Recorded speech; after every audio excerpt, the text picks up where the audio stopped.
Hello everyone, today we'll talk about the problem merge nodes in between zeros. We're given a linked list that has this form. It has some positive values in some nodes, and those nodes are grouped in such a way that between every group, and also at the beginning and at the end of the list, there is a single node containing a zero.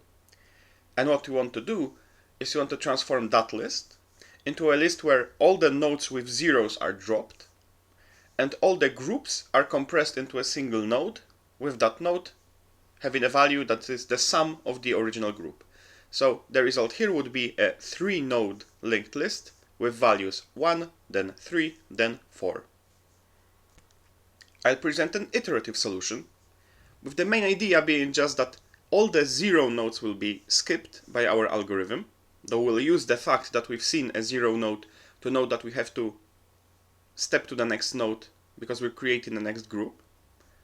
And the groups that will return at the end will be just the first element of every group, and all the later elements will be summed towards that first element. So we skip the first 0 at the beginning, we don't care about it, and we remember the next value, which is this 1 in the example, and this will be our final result. We'll also remember another pointer which points to the start of the current group. So res is the start of the first group, car is the start of the current group, and we go through all the nodes. We take a step forward, and now if we land on a node that has a 0, so if the value is false, we know that we should skip this 0 and create a new group.